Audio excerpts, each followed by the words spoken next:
लाभ मिलेगा किसको चुनाव में नहीं मिलेगा वो अलग का विषय है। लेकिन मैं कहता हूं 60 साल सेवा करने वाले व्यक्ति को बाजार के हवाले क्यों छोड़ना चाहते हैं? क्यों? कोई गुनाह किया उसने? बिना छुट्टी के 12 घंटा 16 घंटा 18 घंटा सिपाही उत्तर प्रदेश पुलिस का सड़क पर खड़ा है, फेफड़े खराब कर रहा है, पॉल्यूशन में, धूल में, डीजल के धुएं में।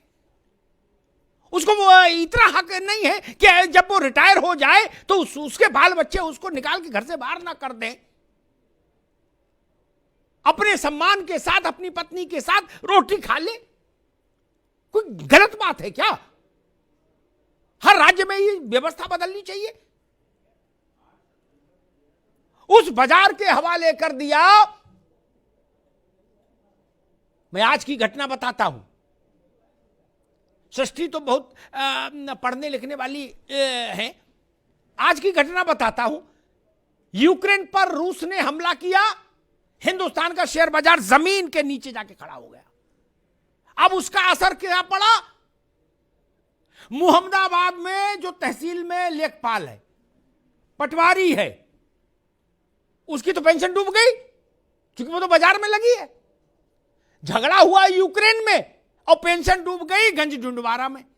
समझ रहे ना भैया राघवेंद्र जी? इसलिए मैं इसके खिलाफ हूं। मुझे इससे कोई फर्क नहीं कि फायदा सपा को मिलेगा, बसपा को मिलेगा, प्रियंका जी को मिलेगा या भाजपा को मिलेगा। आप हो सरकार में, आपका भी स्वागत। आप हट जाओ, आप वो भी अच्छा, दूसरा आ जाए वो भी अच्छा, मेरे लिए सब बराबर। लेकिन ये तो मुझे समझाओ ना, वित्त मंत्री की तबीयत खराब, शेयर बाजार डूब गया। गाज किस पे गिरी? जो सर जिला अस्पताल में चपरासी है। क्यों भाई? उसने कोई गुनाह किया है क्या? सफाई कर्मचारी है। इसलिए मैं इस व्यवस्था के खिलाफ हूं। और अगर यह व्यवस्था इतनी अच्छी है तो मैं पूरे जिम्मेदारी के साथ कहता हूं, सबसे पहले इस व्यवस्था का, राष्ट्रहित वाली व्यवस्था का, इस भव्य और दिव्य व्यवस्था का लाभ इस देश के माननीय विधायक और सांसद, मंत्री और मुख्यमंत्रियों को देना चाहिए। इसका लाभ गरीब को देने पर क्यों अड़े हुए भाई? जबरन दवा खिलाओगे? हम कह रहे ना ना इस दवा से मर जाएंगे, बोले ना तुम्हारे टेटुए पे लात रख के खड़े हो जाएंगे, लेकिन खिलाएंगे यही। ये क्या तमाशा है? क्यों कर रहे हो? किसान आंदोलन में भी यही मसला आया था। आप लोग जिद पर क्यों अड़ जाते हो भाई? बोले ना तुम्हें यही तुम्हारे लिए कानून अच्छा है और मानो अच्छा है। अंत में कि नतीजा क्या निकला? मानना पड़ा नहीं अच्छा है, वापस लेना पड़ा ना। साल भर हाय है मचवाई रखी पूरे देश में। वही बात मैं आज फिर कहता हूं।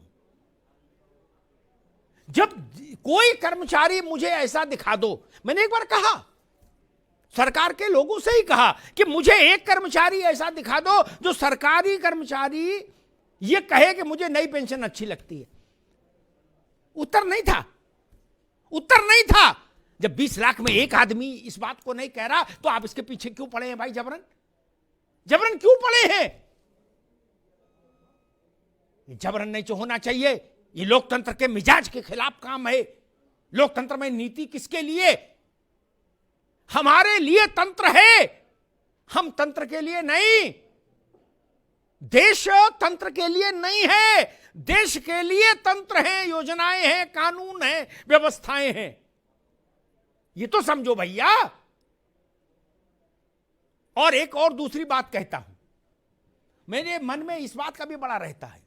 राघवेंद्र जी, कार्तिकेय जी, विजय जी तो जानते ही हैं। सृष्टि, कश्मीर में, कारगिल में, द्रास में, बटालिक में, मिजोरम में, नागालैंड में, एटा का, इटावा का, बकेबर का, बिधूना का, अंबेडकर नगर का, पडरौना का, कुशीनगर का, गोरखपुर का जो लड़का है किसान का, बीएसएफ में, सीआईएसएफ में, तिब्बत वाले में, वो जब आता है ना शहीद होके, तो 6 महीने पहले ब्याह हुआ, घर में पत्नी बहुरिया है, बुढ़े मां बाप हैं, नई पेंशन स्कीम में चला गया। उसको शहीद का दर्जा तो आज तक लिखा पढ़ी में नहीं दिया, वो तो नहीं दिया। से कम 100 बार मैंने मांग उठाई होगी कि इसमें क्या संकोच, उसका शहीद का दर्जा क्यों नहीं दे सकते? क्या ये शहादत नहीं है?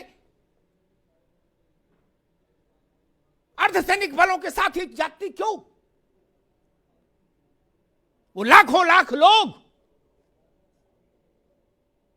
बाजार के हवाले छोड़ दिए, वो मरे देश के लिए, और उनको हम बाजार के हवाले छोड़ दें, ये ठीक रास्ता नहीं, ये ठीक नहीं। उनकी जिसकी लड़की के हाथ की मेहंदी नहीं सूखी, उसको हमने क्या दिया? एनपीएस, है ना? किसी को मैं देखता हूं, खबर आती है मेरे पास, वीडियो आता है, रिपोर्टर्स भेजते हैं कि किसी के 6 महीने की बिटिया है, किसी के 2 महीने का लड़का है, बच्चा। कैसे जीवन चलेगा उनका? कैसे जीवन चलेगा? बाप किसान हैं, फटी धोती पहनते हैं, पांव में चप्पल नहीं है, वो क्या करेंगे? कहां जाएंगे?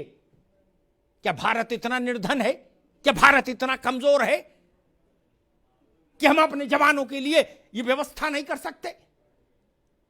नहीं। अगर हम बड़े बड़े पुल बना सकते हैं, बड़े बड़े जहाज खरीद सकते हैं, बड़े बड़े होटल बन सकते हैं, मॉल बन सकते हैं, तो क्या ये नहीं कर सकते? ये रास्ता ठीक नहीं है, मैं फिर कहता हूं। और दूसरी बात मैं कहूंगा, पेंशन की बात कर्मचारियों के निर्णय पर छोड़ा जाना चाहिए। रेफरेंडम करा लीजिए अगर आपको ज्यादा शक है, रेफरेंडम करा लीजिए, संग्रह करा लीजिए, मत संग्रह। कर्मचारी क्या चाहते हैं लेकिन किसान जैसा भाव मुद्रा मत रखिए। तो दूसरी बात मैं और कहूंगा, यहां पर देश भर में लाखों पद खाली हैं, लाखों सरकारी। ठीक, सरकार से सरकार की बात करेंगे, बाकी हमको क्या बिजनेस करना हम खुद ही तय कर लेंगे। ठीक, हमको क्या करना है, टाइल्स की दुकान खोलनी है, रेडीमेड गारमेंट की दुकान खोलनी है, पूजा सामग्री की दुकान खोलनी है, वो हम खुद तय कर लेंगे। लेकिन अगर उत्तर प्रदेश में ही 10 लाख 12 लाख देश पद खाली हो, तो क्यों खाली है? क्या उनका अचार डालेंगे? क्या करेंगे? क्या ये पैसा है जो बैंक में रखा दूना हो जाएगा? लड़का बुढ़ाया जा रहा, जवानी बूढ़ी हो रही और पद खाली है और सड़क पर लाठी चल रही है। ये त्रिकोण ठीक नहीं। फिर रिपीट करता हूं, पद खाली है, जवानी बुढ़ा रही है, सड़क पर लाठी चल रही है। ये दृश्य ठीक नहीं है। नई भर्ती हो और पुरानी पेंशन हो उसके साथ, इतना तो कर ही सकते हैं देश के लोगों के लिए। ये 60 साल देश में सेवा करते हैं, ये तो पाकिस्तानी नहीं है, ये तो खालिस्तानी नहीं है, हमारे आपके घर के बच्चे हैं। इसलिए इनके सम्मान के, इनका बुढ़ापा सम्मान से कटे, इसके लिए ये चीज जरूरी है। ये राजनीतिक नफा नुकसान का विषय नहीं है, ये कृतज्ञ देश की ओर से पैरामिलिट्री फोर्स के जवानों के लिए जरूरी है, कर्मचारियों के लिए जरूरी है। और जवानी को काम मिले, ये ख्याल रखिए, वो बुढ़ा जाती है तो फिर अच्छा नहीं होता। उत्तर प्रदेश में ये भर्तियां लटकने भटकने अटकने का जो दौर था, 2011-12 की भर्ती 20 तक लटकी, 22 तक लटकी, बुढ़ा नहीं जाएगा। 25 साल में जिसने अप्लाई किया वो 35 का हो गया। ये व्यवस्था दुरुस्त होनी चाहिए ताकि समय पर रोजगार मिले। धन्यवाद।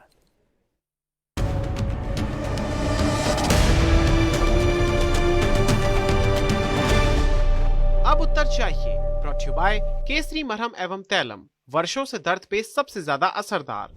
And Prayag PTMT bath fittings and accessories, quality बेमिसाल, लिख के ले लो।